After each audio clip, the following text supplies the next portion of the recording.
Hi, topic is compound of carbon and silicon. Let's start. Structure of oxides of carbon. Three oxides of carbon are known. Number one, carbon monoxide CO, carbon dioxide CO2, carbon सब oxide C3O2।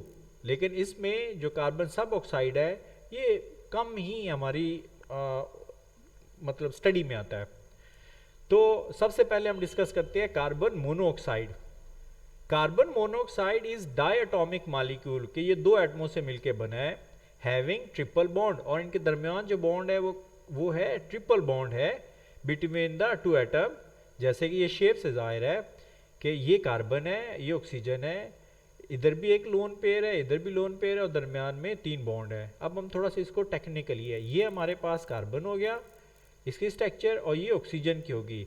अब ये तीन bond कैसे बनाया? अब outermost shell में carbon के 4 electron हैं और जो ऑक्सीजन है उसके टोटल जो है ना 2 2 4 5 और 6, टोटल 6 हैं। तो अब ये तीन बॉन्ड कैसे बनाएंगे? अब थोड़ा सा इसकी एक प्रैक्टिस कर लेते हैं। एक तो बॉन्ड इसने इसके साथ बना लिया, दूसरा ये आउटरमोस्ट शेल ने ये जो दूसरा जो इलेक्ट्रॉन है इधर से इससे शेयरिंग कर ली, तीसरा अब ये दो इलेक्ट्रॉन है, ये वाले दो इलेक्ट्रॉन तो इनको शो कर रहे हैं, और ये दो वाले इधर से है। अब हमने कोवलेंट बॉन्डिंग के अंदर पढ़ा था कि ज़रूरी नहीं कि दोनों साइड के जो एटम हैं वो इलेक्ट्रॉन शेयर करेंगे, बाज़ का एक इलेक्ट्रॉन एक साइड का एटम ही अपने दो के दो इलेक्ट्रॉन दूसरे से शेयर कर जाता है। इसी तरह 1 2 और 3 जो है ना ये बॉन्ड बने कार्बन मोनोऑक्साइड के अंदर कार्बन और ऑक्सीजन के दरमियान।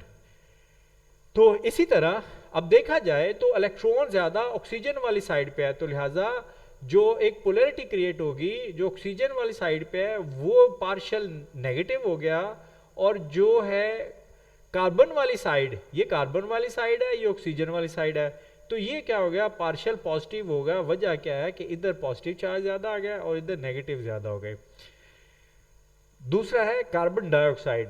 Carbon dioxide exist in the gaseous state as a linear molecule. Linear एक लाइन के अंदर होता है, जैसे कि हमने इसमें देखा है कि एक कार्बन है, दो ऑक्सीजन है, तो यहाँ एक कार्बन है, दो ऑक्सीजन है, तो कार्बन दोनों साइडों के ऑक्सीजन के दरमियान डबल जो है ना डबल बॉन्ड बना रहा है, दोनों साइडों पे डबल डबल बॉन्ड बना रहा है। Carbon monoxide bond distance is 111 picometre. अब यहाँ पे एक पॉइंट देखना, it agree with the structure, और जिस तरह इसकी जो स्ट्रक्चर है उस हिसाब से ये एग्री करता है कि ये इतना होना चाहिए। जबकि कार्बन डाइऑक्साइड के अंदर जो डिस्टेंस है उनका वो है 116.3 पिकोमीटर, जबकि वो एग्री नहीं करता। उसकी रीजन क्या है? While carbon dioxide has a face centred cubic structure, ये फेस सेंटर क्यूबिक स्ट्रक्चर है कि इधर से भी ऑक्सीजन है, इधर से भी ऑक्सीजन है। Being linear it's triple dipole movement is zero है, और इसकी डाइपोल मूवमेंट जीरो है क्योंकि जितना ऑक्सीजन इधर से इसको धक्का दे रहा है इतना इधर से वाला ऑक्सीजन भी इसको धक्का दे रहा है, लिहाजा ओवरऑल जो स्ट्रक्चर है वो वहीं खड़ी है, उसमें जो मूवमेंट है डाइपोल मूवमेंट वो क्या है? वो जीरो है। Oxides of silicon. Silicon dioxide, silicon dioxide called silica, असल में डाइऑक्साइड को हम सिलिका भी कहते हैं, is the most common and important compound of silicon. Silicon dioxide every silicon atom is attached tetrahedrally to 4 oxygen atom के basically जो वैसे तो जो शेप बनती है सिलिकॉन की वो सेम ऐसी बनती है जैसे कि हमने ऑक्सीजन के अंदर कार्बन डाइऑक्साइड के अंदर देखा है, लेकिन जो सिलिकॉन डाइऑक्साइड है वो फर्दर जो है ना सिलिकॉन के साथ वो अटैच होता जाता है, और टेट्राहेड्रली मतलब एक 4 डायमेंशनली वो अरेंज होता है, जैसे कि ये शेप हमने इधर देखी है। इसके अलावा each oxygen atom has 2 close silicon neighbour. इसके अलावा हर जो है ऑक्सीजन एटम है उसके करीब दो जो है ना वो सिलिकॉन एटम है। जैसे कि हम ये देखें, अगर ये ऑक्सीजन है तो इधर से भी सिलिकॉन मिल गया, उसको इधर से भी सिलिकॉन मिल गया। इसी तरह अगर ये अरेंजमेंट पूरी कर दी जाए तो ये कन्फर्म है टेट्राहेड्रली जो है ना हर सिलिकॉन को दो ऑक्सीजन आगे अटैच हो रहे होते हैं। So vitreous silica possesses following interesting and useful property.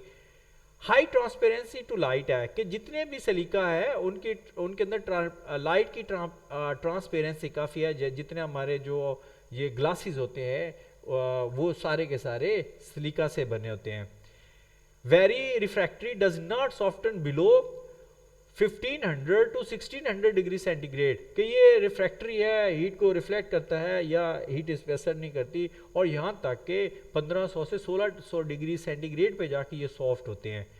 Very low thermal expansion, और ये जल्दी फैलते भी नहीं है, कम फैलते हैं। इसलिए आपको शायद पता हो कि थर्मस के अंदर गर्म चीज़ डालते हैं तो वो टूट जाता है थर्मस, बाज़ औक़ात उसकी बोतल जो अंदर गिलास है। वजह क्या है कि जब एक गर्म चीज़ पड़ती है तो वो उसको फैलाती है, ऊपर वाला हिस्सा ठंडा रहेगा, जहाँ पे वो लिक्विड गया वो गर्म है, उस वो फैला, और जो ठंडा हिस्सा उनके दरमियान गैप आया तो लिहाजा नीचे से एक्सपेंशन हुई और वो क्रैक कर गया। अब सिलिका के अंदर ये कैरेक्टरिस्टिक बहुत कम है। जितने भी लेबॉर्ट्री जो इक्विपमेंट होते हैं, जितने भी ऑपरेटर्स की चीज़ें हैं, वो फ्रीक्वेंटली हम आग के ऊपर उसको काफ़ी टेम्परेचर पे जाके यूज़ कर रहे होते हैं, लेकिन वो ग्लास नहीं टूटता। जैसे ब्यूरेट्स वगैरह या टेस्ट ट्यूब है वो नहीं टूटती, वो सारी सारी सिलिका से बनी होती है। एक्सीलेंट इंसुलेटर है ये, इसमें से बिजली नहीं गुजरती। इंसुलेटर आपको पता हो कि हमने बिजली की तारों के अंदर देखा, एक तो ये खंबा लगा होता है, खंबा उसके साथ यहाँ पे ये तारें होती हैं, तकरीबन को 11,000 जो है ना KVA की लाइट्स तारें होती हैं, लेकिन वो जो बिजली है खंबे तक नहीं आती। वजह क्या है, उसके दरमियान ये सिलिका का इंसुलेटर पड़ा हुआ है, ये यहाँ से बिजली इधर नहीं जाने देता। ये उसको ये बैड कंडक्टर है या इंसुलेटर का मतलब टोटली मतलब कि वो उसको अटैच वो उससे उसको कंडक्ट नहीं होने देता किसी सूरत में भी। हार्ड, ब्रिटल एंड इलास्टिक है, और सिलिका हार्ड सख्त भी होते हैं। ब्रिटल का मतलब होता है टूट जाने वाला, फौरन अगर को थोड़ा सा ब्रे पावर ज़्यादा लगे तो वो टूट जाता है, जैसे गचक हम जानते हैं, गचक को भी ब्रिटल कहते हैं। और इलास्टिक भी है।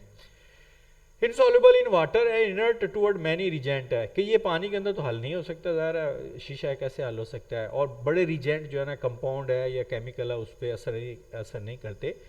It is resistance towards all acid, हर तरह के एसिड इन पर असर नहीं करता। मास है हाइड्रोजन फ्लोराइड इनको खराब कर देता है, बाकी कोई एसिड इन पर असरअंदाज नहीं होता।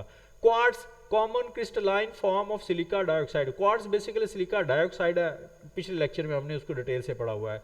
Is hard, brittle, refractory, colourless, solid है। ठीक है कि ये हार्ड भी है, ब्रिटल भी है, कलरलेस भी है। Differ very markedly from carbon dioxide, और ये गो के वो ऑक्साइड्स हैं, लेकिन कार्बन डाइऑक्साइड से वो काफ़ी हद तक जो है ना वो डिफरेंसेस रखते हैं। कार्बन एंड सिलिका सिमिलरिटी, दोनों में क्या सिमिलरिटी है? पहले नंबर पे क्या है, उनके वैलेंस शेल के अंदर 4 इलेक्ट्रॉन होते हैं। दूसरा, कार्बन और सिलिका के अंदर जो सिमिलरिटीज़ में आता है वो 4 कोवेलेंट बॉन्ड बनाते हैं। आगे आ जाए जी डिफरेंसेस कार्बन और सिलिका के दरमियान।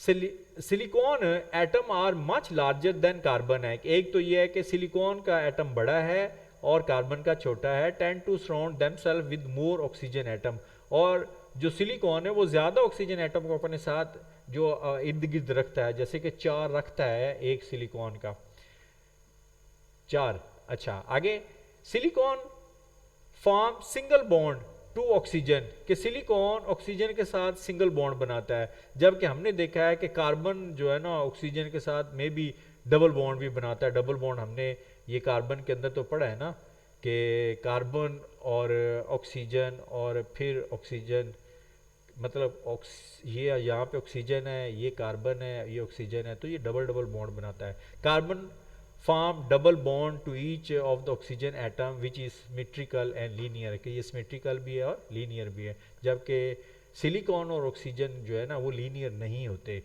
Carbon dioxide is volatile and reasonably reactive है, रिएक्ट भी कर जाता है। Silicon atom approach closely by 4 oxygen atom and form a single bond to each tetrahedrally, जैसे ये सिलिकॉन एक है तो इसको 4 ऑक्सीजन एटम हर तरफ से मिल रहे हैं, और इसी तरह ये भी है सिलिकॉन, इधर से भी उसको 4 मिल रहे होते हैं। अब आगे, this give a 3 dimensional massive silica dioxide crystal है, या उसको सिलिकॉन का डबल जो है ना उसको एक क्रिस्टल बना देता है, बहुत बड़ा क्रिस्टल बनाता है टेट्राहेड्रल होने की वजह से 4 डायमेंशनली। तो overall ratio of silicon to oxygen atom is 1:2 ratio है, या सिलिकॉन डाइऑक्साइड की। सिलिकॉन डाइऑक्साइड या silicon oxygen bond are stronger and keep the atom firmly in space, लेकिन इन प्लेस सॉरी। तो वजह क्या है, सिलिकॉन और ऑक्सीजन के दरमियान जो बॉन्ड है वो स्ट्रॉन्ग होता है। Regular tetrahedral arrangement of oxygen and silicon give a crystal form, और उनकी रेगुलर अरेंजमेंट होती है जिसकी वजह से सिलिकॉन और ऑक्सीजन जो है ना दोनों मिलके एक क्रिस्टलाइन फॉर्म अडॉप्ट करते हैं। और जो सिलिकॉन और ऑक्सीजन बॉन्ड है उनके अंदर रोटेशन भी होती रहती है। इसी वजह से जो सिलिकॉन है या उसका क्रिस्टल है वो पॉलीमॉर्फिक स्पीशीज़ रखता है। मिड से क्वार्ट्स है तो उसकी बेबाक इसमें हमें देखने को मिलती है और हमारी ज़िंदगी में आती है, ख़ासतौर पे ओपल की शक्ल में। On heating crystalline silica have a random structure, और हीट करो तो वो रैंडम स्ट्रक्चर, उसकी फिर रेगुलर शेप नहीं रहती। ऑन कूलिंग बिकम रिजिड, और दोबारा वो जो हीटेड जो ऑब्जेक्ट होता है सिलिका का वो फिर हार्ड सी एक शेप अख्तियार कर लेता है जो रेगुलर क्रिस्टल फॉर्म नहीं होती। उसको वेट्रस सिलिका ग्लास भी कहते हैं या फ्यूज क्वार्ट्स भी कहते हैं, जैसे हमें ये नज़र आ रहा है। ये आमतौर पर लेबॉर्ट्री के अंदर हम यूज़ करते हैं glass. Thanks for watching and subscribe the channel.